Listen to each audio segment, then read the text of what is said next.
Ella descansa sobre la cama del hospital, y yo la escucho desde la puerta sin atreverme a entrar. Su sonido es el sonido del pecho diciéndose a sí mismo, respira. O es el sonido del aguacero más viviente. O es el murmullo incomprensible de la frase, es hora de acabar. O es la canción angustiada, una nana que calme al niño recién nacido. O es una súplica que balbucea culpa y vergüenza. Flotar Pude es un conjunto de relatos en el cual sus protagonistas, todas mujeres, atraviesan momentos de deseos, de melancolía, de temores, experimentan la muerte. Es un conjunto de relatos que nos invitan como lectores a habitar esas circunstancias desde la irrupción, desde la inmersión. Nos pone como lectores en el centro de la escena. Aquí la entrevista con Gabriela Ponce.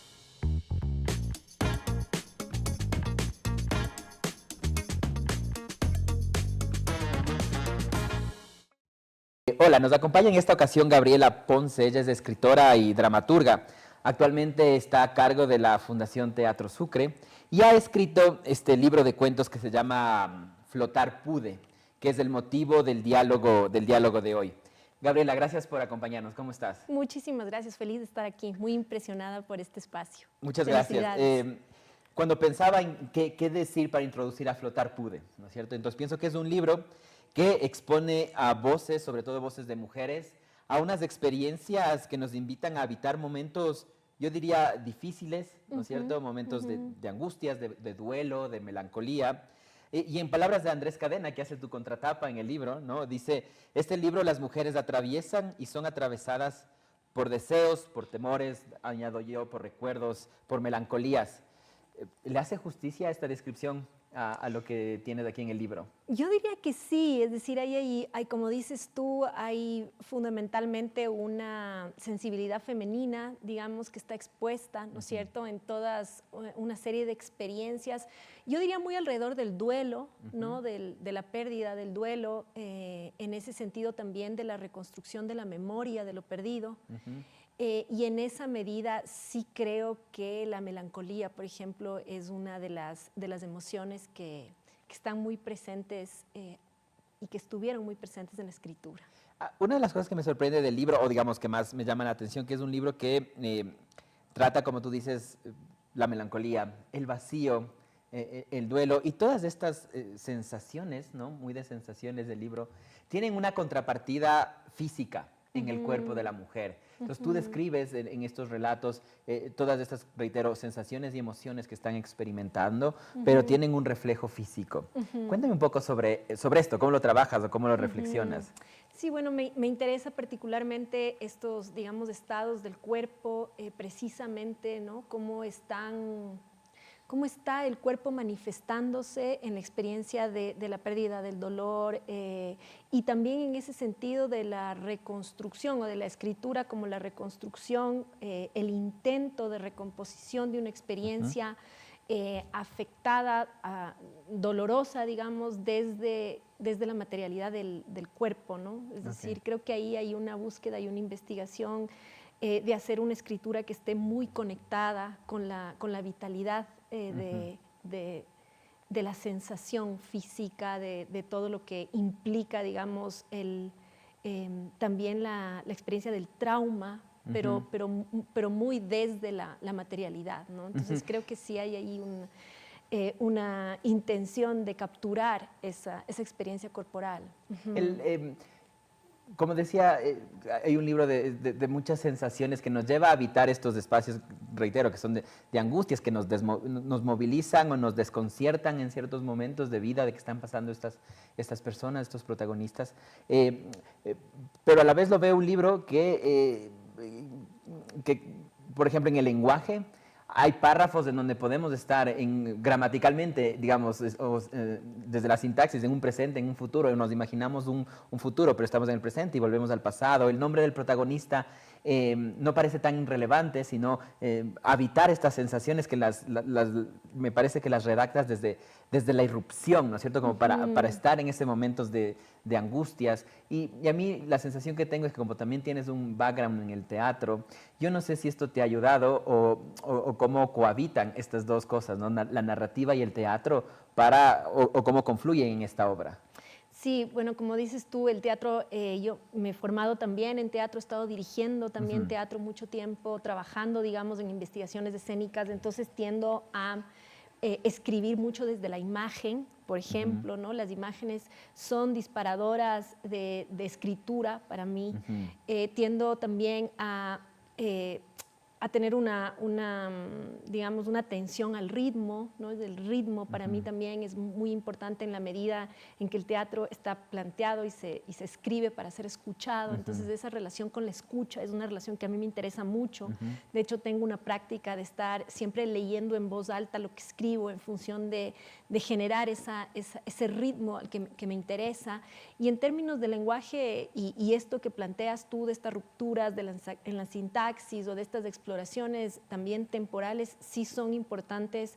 En este caso, por ejemplo, en Flotar Pude, creo que una de mis búsquedas principales o de lo que yo quería mucho entrar en contacto es con la experiencia de la infancia, ¿no? Es decir, como mirar mucho o regresar a ver a la experiencia de la familia como una experiencia que es siempre cargada de dolor, de desencanto, y a la vez es una experiencia también de protección, como esta paradoja, ¿no? En lo familiar que está siempre marcado por una suerte de tensión y al mismo tiempo es una experiencia también de profundo arraigo y protección y cuidado, ¿no? Entonces esas paradojas dentro del universo familiar, pero comprendidas en la infancia o vividas, ¿no? En el desconcierto de la infancia, en la sorpresa de la infancia, es algo que me interesa, y por eso quizá este ir hacia el pasado y regresar que está permanentemente explorado en el libro.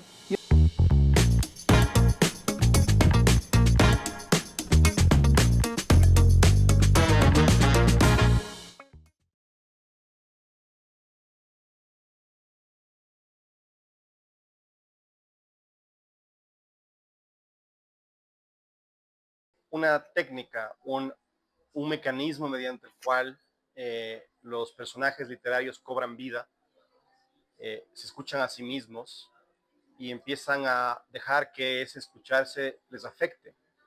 Entonces, una manera de humanizar los personajes literarios y a través de esa humanización, humanizarnos también a nosotros. Creo que es un aporte no solo a la literatura y a la cultura, sino a toda la humanidad. Creo que somos mejores después de Shakespeare.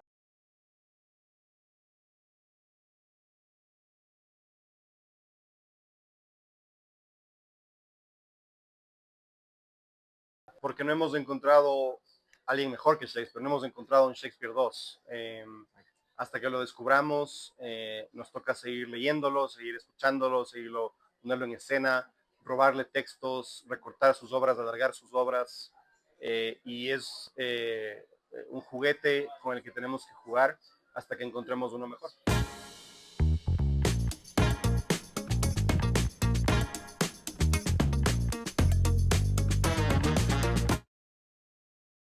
Que contabas una anécdota muy bonita, me pareció, que tú tenías que trabajar en un grupo que tenía que adaptar al teatro una obra de Roberto Bolaños, y que en esa obra ustedes bueno, decidieron hacerla en una casa abandonada. ¿Nos puedes contar un poco? Porque quiero entrar después a hablar sobre el valor decías de lo material, pero ahora de lo material desde los objetos, ¿no? Decías la materialidad del cuerpo que está súper presente, pero también de algunos objetos. Entonces, cuéntanos esta anécdota un poco. Sí, bueno, nosotros ya son muchos años, me parece que fue en el año 2013 o 2014, que decidimos hacer esta adaptación del cuento Esas putas asesinas, de Roberto Bolaño.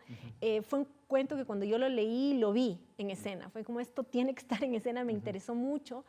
Y en esa búsqueda, digamos, de dónde iba a ser, cómo iba a ser esa adaptación, uno de los miembros del colectivo Mitómana, que es con quienes yo trabajo, justo, digamos, encontró esta casa familiar que había sido abandonada, que sus abuelos su abuelo había muerto, sus padres, sus tíos habían migrado. Entonces era una casa como que se había quedado suspendida, digamos, en una temporalidad pasada.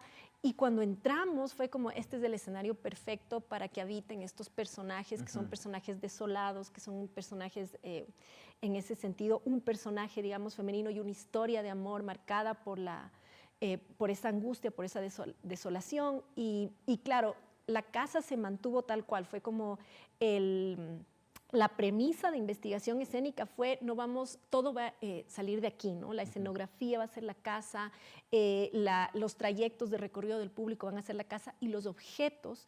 Y fue lindísimo porque trabajamos con algunos artistas visuales y cada uno de ellos trabajó un espacio con esos objetos. Entonces fue una investigación material muy interesante sobre el pasado y sobre cómo ese pasado está cargado de historia a través de los objetos, también de un contexto político muy específico, de un momento de la historia del país, digamos, ¿no? Justo un momento en que se abre, de hecho, los miembros de esa familia habían migrado en esa ola migratoria del 99, me parece que fue.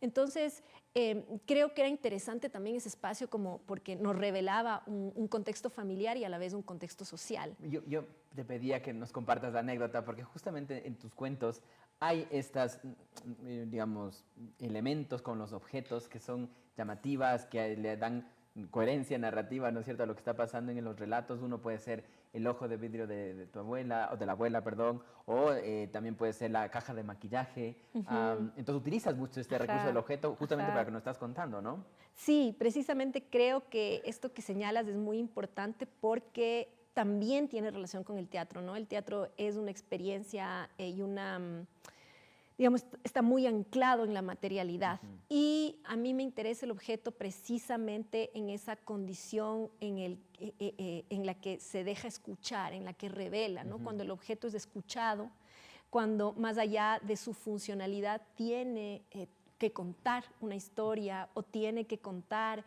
un tiempo.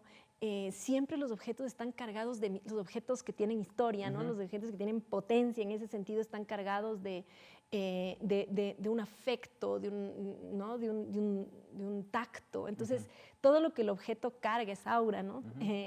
Es bien, bien importante porque también es un ancla para el recuerdo y para la memoria, que es un poco también uno de los motivos del libro, ¿no? La reconstitución de estas memorias infantiles a las cuales se accede precisamente a través de unos objetos en los cuales uno posa su atención, ¿no? Como si en la niñez, de la infancia, eso es muy interesante, cómo los objetos todavía no tienen esta relación tan funcional y entonces los objetos te maravillan en su capacidad precisamente objetual, en lo que son, en su materialidad, en cómo te puede impresionar el color, cómo te puede impresionar la textura, ¿no?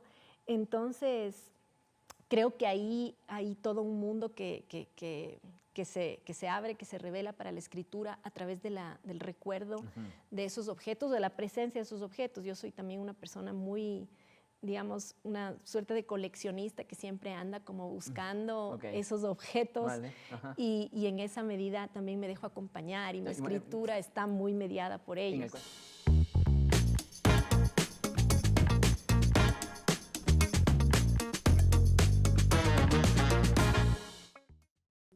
Hola, nos encontramos en el restaurante La Capilla, donde vamos a ver el día de hoy el lanzamiento del libro La Chiquita, un libro acerca de recetas por Juan Pablo Ori. Ha trabajado más de 20 años en la cocina y 14 como docente.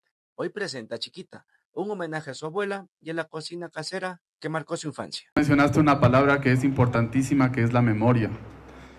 Normalmente, entre el primer año y nuestro sexto año de vida, es una etapa importantísima porque ahí es donde se graban la mayoría de nuestros sabores, de nuestros recuerdos. Lógicamente uno no crea de la nada, sino que acudo siempre a los sabores que yo probaba en mi infancia, con mi abuela, muchos de los que están en el libro, y eso me permitió pues hacer algo distinto. Chiquita tiene un precio de $7,50. Es un viaje entre sabores, memorias y recetas que merecen ser contadas. Hoy día tuvimos un evento de lanzamiento del libro La Chiquita de nuestro chef Juan Pablo Holguín, un representante de nuestra gastronomía nacional del Ecuador. Y pues nosotros generalmente estamos haciendo eventos aquí para promover nuestra cultura, nuestras tradiciones y rescatar que tal vez se está perdiendo un poquito en este tiempo. Un homenaje a la cocina de casa, desde el corazón de La Capilla.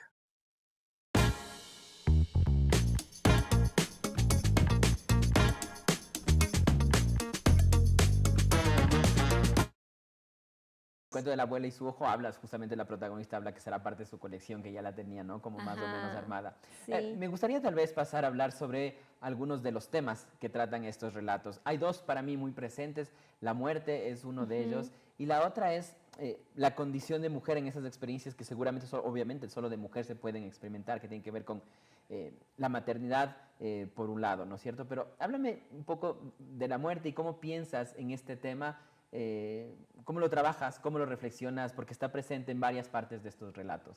Sí, creo que hay un motivo de escritura, digamos, hay como una razón para escribir y es una razón para mí que tiene relación precisamente con la recomposición o la restauración de un vínculo con lo ido, con lo que se fue, en este caso con la pérdida y la muerte, ¿no? Entonces, como la escritura sí para mí es un ejercicio también, así como te decía, de escucha a los objetos, de escucha y de recomponer una relación con los muertos, ¿no? Entonces, creo que es mi vía de entrada también. Yo no te diría una experiencia del duelo, sino una experiencia más bien del vínculo con lo ido, ¿no? Entonces sí quería y creo que se fue dando en la escritura dejar habitar y dejar reposar, digamos, en la escritura esas presencias, ¿no? Como que esas presencias comenzaron a manifestar en su intención de establecer un diálogo con la escritura. Es como si la escritura no parte necesariamente de una voluntad que uno tiene tan consciente o propia de sobre esto voy a escribir. Muchas veces me pasa que digo voy a escribir esta historia y cuando comienzo a escribir resulta que hay una escritura que aparece en su necesidad propia, digamos, ¿no? Y que me sobrepasa y me dejo un poco llevar por esas intuiciones, por esas presencias o por esas necesidades viscerales que a veces no son tan conscientes. Hay otro que es tal vez, y esta seguramente es una mirada porque una masculina, ¿no? Pero en todos los cuentos encuentro aquí hay un trabajo muy consciente y muy presente de esta condición de mujer, madre, hija, abuela, ¿verdad? Que es en algunos cuentos que tiene que ver justamente con esta relación entre generaciones y otras veces tiene que ver con digamos, las maneras, lo que desata el pensar ver a una persona amamantar o a darle lactar al hijo o que se tiene un hijo, pero a la vez una persona puede fallecer, ¿no es cierto? Hay muchas cosas que las experimentan desde el lado de la mujer, que están obviamente en estos relatos. Y no sé si ahí hay una búsqueda, hay una intención, hay una reflexión distinta que puedas compartir sobre la condición de mujer y cómo se expresan en estos relatos. Sí, o sea, yo parto de la necesidad de entender mi subjetividad, ¿no? De entender una subjetividad sin duda femenina. Y en esa medida te diría que hay un ejercicio como muy consciente otra vez vuelvo tal vez a la escucha de ese cuerpo o de cómo se viven esas particularidades del ser mujer, como la maternidad, como la menstruación, como la sexualidad, que se viven desde un cuerpo femenino, y cómo eso va marcando un aprendizaje afectivo, cómo va marcando una subjetividad, cómo se construye, ¿no es cierto? Cómo se hace una mujer en medio de su relación con los vínculos con otras mujeres desde la amistad o desde la familia, ¿no? La relación con la abuela, con la madre, con la hija, cómo esto atraviesa, digamos, una serie de tensiones y de preguntas que se hacen desde el cuerpo femenino, ¿no? Que es un cuerpo que está afectado, digamos, por estos estados, ¿no? Como la misma maternidad o como la misma sexualidad. Entonces creo que sí hay una intención muy consciente de hablar desde mí, ¿no? Claro. Y en ese sentido de una voluntad de posicionarme y de situarme en la vida desde el cuerpo femenino, ¿no?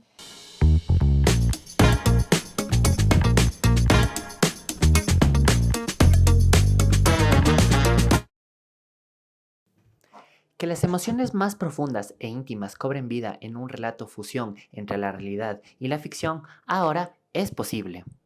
Esto lo podemos ver en el libro del autor ecuatoriano Adán Ovidia titulado Del otro corazón. Y aquí te doy 5 razones para leerlo. Razón número 1. Ovidia no se guarda nada al satirizar Ovidia no se guarda nada al satirizar la pretensión de fabricar escritores en serie en las universidades.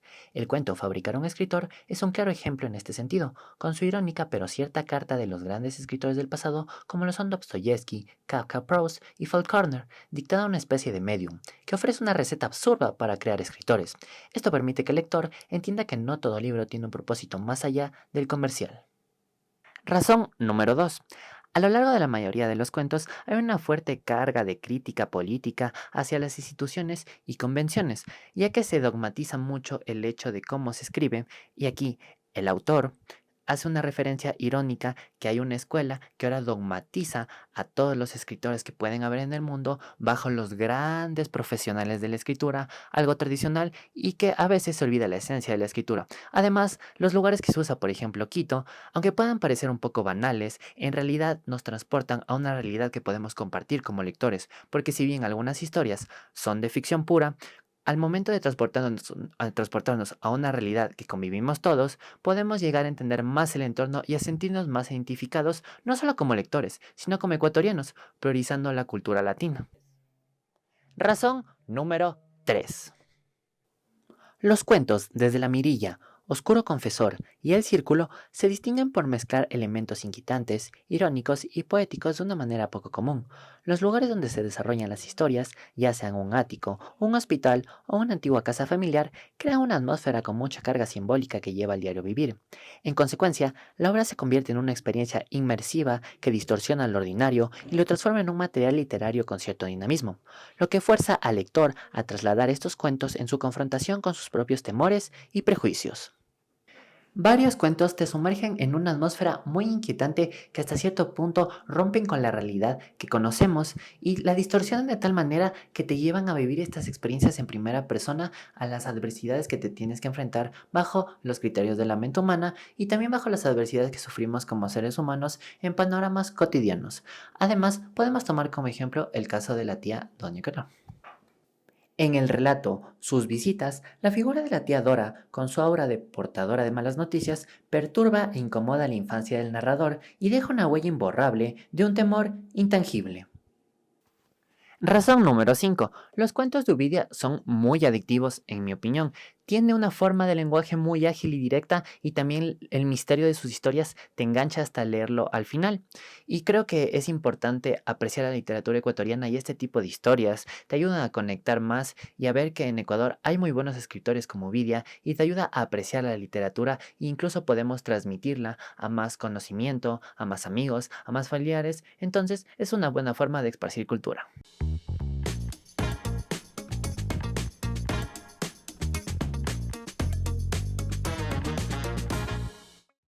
Mónica Ojeda, en Solange Rodríguez, ¿no es cierto? En María Fernanda Ampuero. Pienso ahora en ti, en Gabriela Ponce, en Daniel Alcíbar. Hay un momento de estas voces femeninas de la literatura ecuatoriana que me parece que es particular. Quisiera que me comentes un poco cómo lo ves o cómo analizas este momento más amplio, ¿no?, de la literatura ecuatoriana con estas voces de mujeres muy presentes en este momento.